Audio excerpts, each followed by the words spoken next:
You know the story. Camelot, King Arthur, Queen Guinevere, the Knights of the Round Table. They say King Arthur was the perfect king. That Camelot was a golden age, the shining kingdom, born from prophecy. That knights sat at a round table, swore to truth, and fought for honor. A king with a sword no one else could lift. A dream of peace. But all dreams die, and kings fall. But that's not how it ended. The truth is, Camelot didn't fall to war. It fell to betrayal, to prophecy, to lies that couldn't survive the crown. It wasn't the end of a legend. It was the price of becoming one.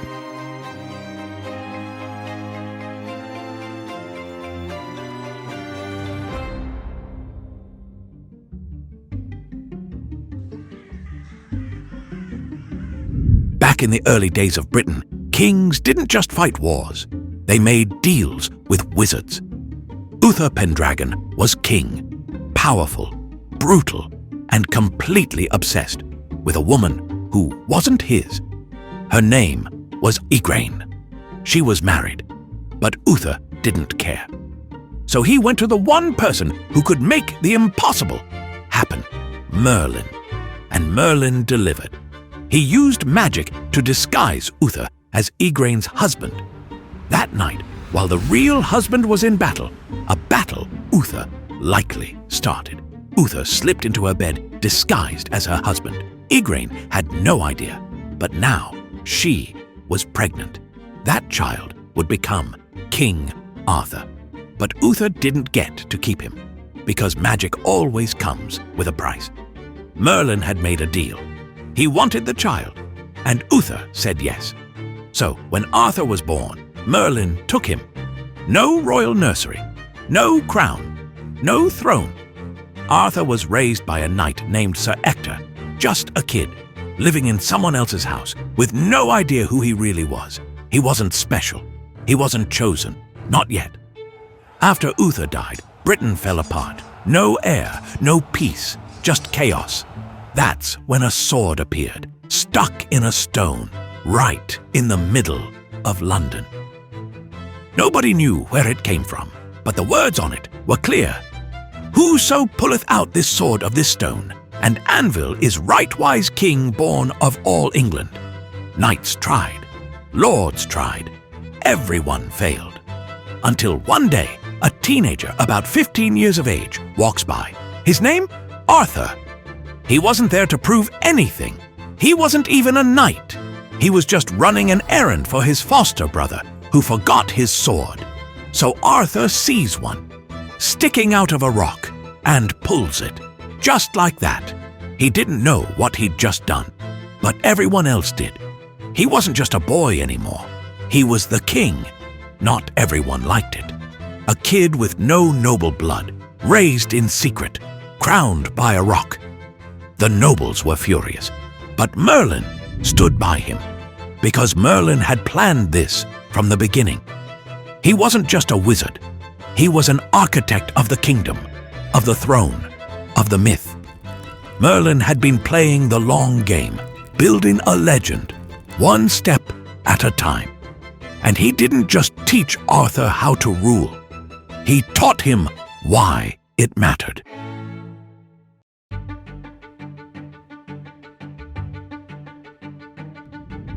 Camelot wasn't just a castle.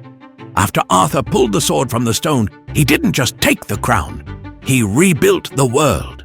And the center of that world was a table, a round table. No hierarchy, just knights, side by side, equal. It was radical. And it worked. For a while. Arthur brought in the best. Not the richest, not the loudest. The best. Lancelot, Gawain, Percival, Galahad. Names that would echo for centuries, each sworn to a code of honor. Protect the weak, serve the truth, obey the king.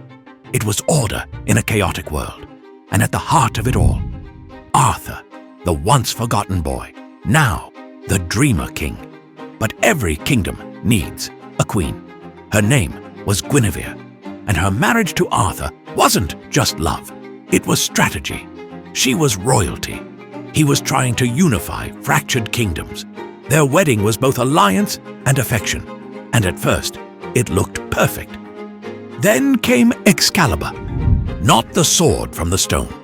That one proved he was king. This one made him a legend. Excalibur wasn't forged by men. It came from the Lady of the Lake, a mysterious magical being from the realm of Avalon. Some say it shimmered with enchantments. Some say it couldn't be broken. And Merlin watched Arthur rise, watched Camelot shine, and he knew. He warned of love. "It's not the blade that will cut you," he said.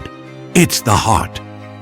And he was right, because Camelot wasn't destroyed by swords, but no one saw that part coming. Not yet.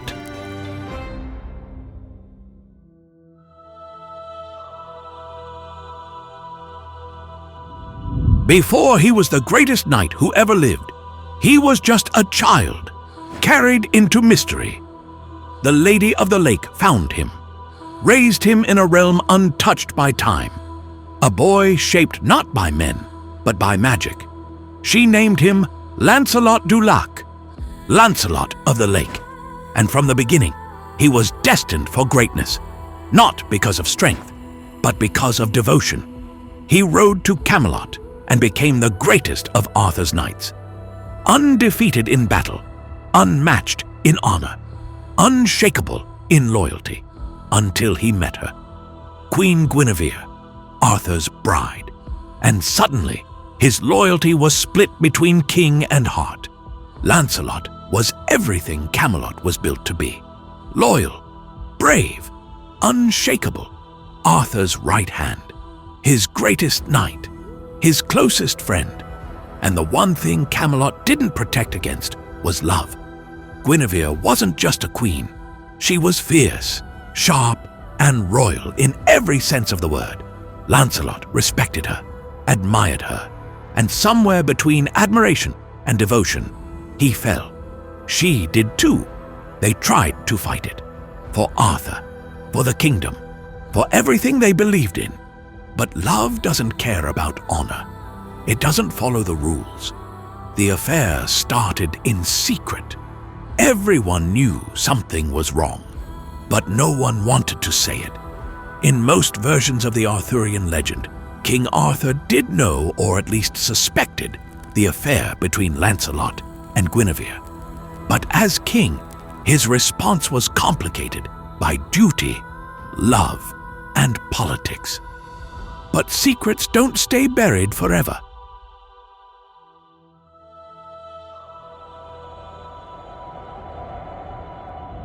Morgan Le Fay, sometimes known as Morgana, is a witch, healer, enchantress, or sister to a king. Her story has changed across centuries, sometimes a villain, sometimes a guide, always powerful. Morgan's journey begins not as Arthur's sister, nor as a nemesis. Her name may come from the old Welsh Morgan, meaning sea-born. Some even link her to the Irish war goddess Morrigan, a suggestion that adds a divine edge to her legend. But as the tales grew, so did Morgan's complexity. In later French romances, especially the Vulgate cycle, Morgan becomes something more personal. Arthur's half-sister, the daughter of Igraine and her first husband, Gorloy, Duke of Cornwall. This bond makes her ties to the throne both stronger and more dangerous. She is taught magic by none other than Merlin himself, learning spells, illusions, shape-shifting, and healing. Morgan is not easy to define. In some tales, she's a protector, a guardian of the wounded Arthur. In others, she's a disruptor, a plotter against Camelot, Guinevere, and the Round Table.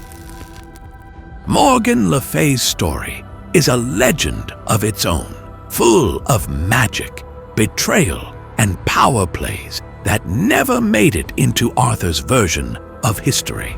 If you want a deep dive into her side of the myth, let me know. One version of the story says that Arthur never knew, not at first, that the woman he shared a bed with was his sister. Morgana tricked him. She disguised herself as Guinevere, and the child they made would one day return. With a sword in hand, Mordred grew up on the outside. Royal blood, but no crown. He watched Camelot rise. Merlin saw it in a vision, a prophecy, that Arthur's own son would bring his end. So Arthur ordered the death of every child born that day. But Mordred lived, and he remembered. Years later, Mordred came back. Arthur made him a knight, called him brother, never realizing he was calling his own son to the table. But Mordred wasn't here for loyalty.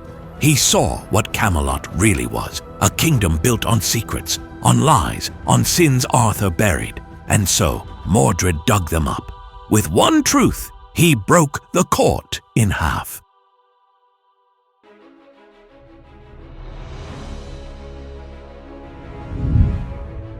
In some versions, it's Mordred who exposes them.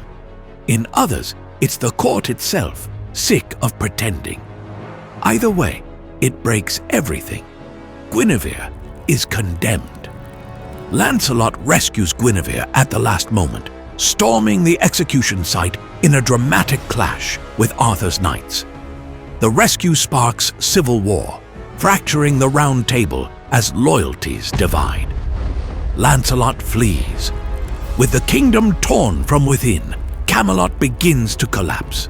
And Camelot, the perfect kingdom, starts to rot from the inside. Arthur had left Britain.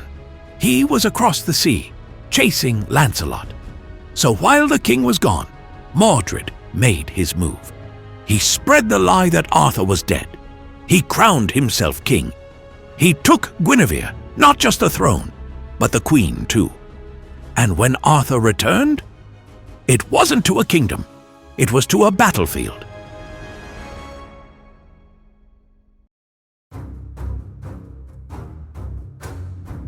The final war was coming.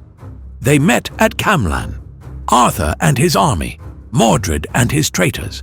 They tried to call a truce, but fate didn't want peace, and then a snake slithered through the grass. One knight drew his sword just to rid of it. That one flash of steel was all it took. Both armies thought the battle had begun. Knights who once rode together now turned on each other. The code was gone. The kingdom was dying right there in the mud. Then Arthur saw Mordred, wounded but alive, and that was all it took. Arthur picked up his spear. He drove it straight through Mordred's body, but Mordred didn't fall backward. He pushed forward, pulled himself up the spear, and drove his sword into Arthur. Father and son, both dying. Lucan tried to carry the king to safety, but his heart gave out. He collapsed, died at Arthur's side. Arthur gave one last order: return the sword, Excalibur, the weapon of legend. He told his last knight, Guinevere, to throw it into the lake. Guinevere hesitated. Twice he hid it. Twice he lied. Arthur saw through him. You must obey, he said. So on the third try, Guinevere did. He threw the blade into the dark water, and then the sword vanished. And then the boat came, shrouded in mist, carved like something from another world. On it stood 3 women. Some say one was Morgana le Fay. Some say they were sorceresses. Whoever they were, they carried Arthur away to Avalon, a place beyond death, a place of healing, or maybe just legend. By the time the final battle ended, there was nothing left to save. Not Camelot, not Arthur. Lancelot disappeared. He took no throne, claimed no glory. Instead, he found a monastery and gave what remained of his life to God. The greatest knight who ever lived died without a sword in his hand, but with honor in his heart.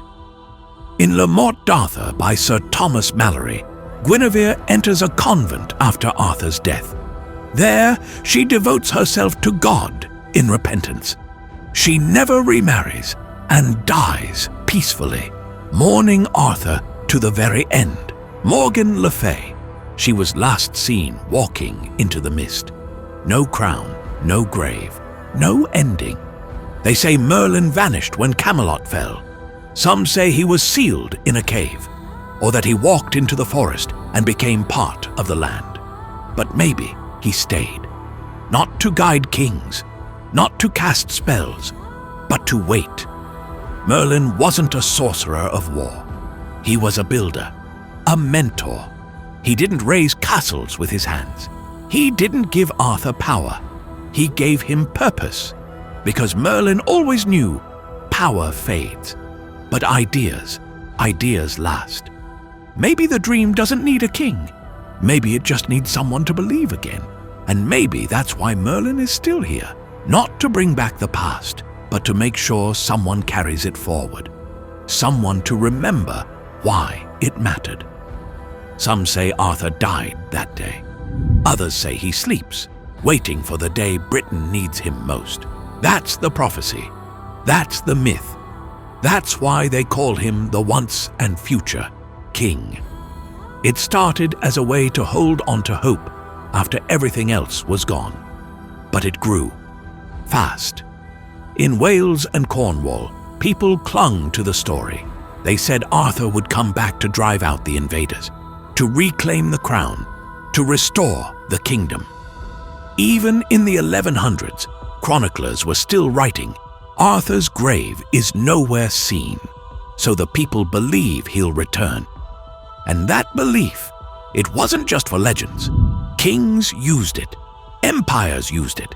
Henry VII named his son Arthur on purpose, to tie the Tudor dynasty to the myth, to say, we're the ones who'll bring the dream back, and the name stuck. You see it in books, in wars, in revolutions, in every story where a kingdom needs saving and someone whispers, Arthur will rise again. Even in modern times, the myth refuses to die. T.H. White wrote a book called The Once and Future King, and it wasn't just a title. It was saying that the dream of Camelot, the hope for a better world, is never really gone. It's just waiting. Because Arthur was never just a king. He was a symbol. A question with no easy answer. What if there really was a leader who ruled with justice? What if someone powerful actually put the people first? What if the dream didn't have to die? And maybe, just maybe, it doesn't.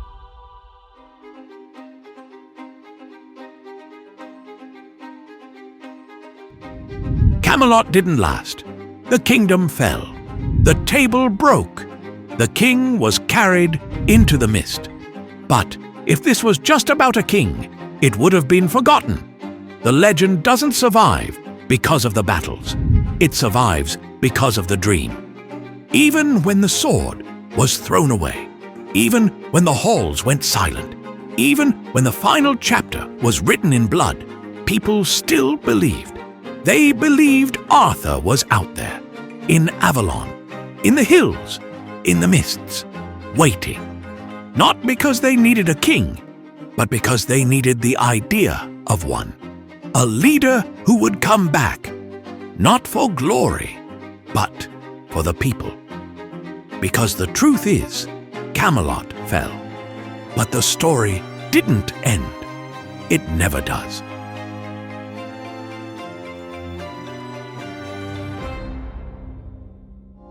Let me know.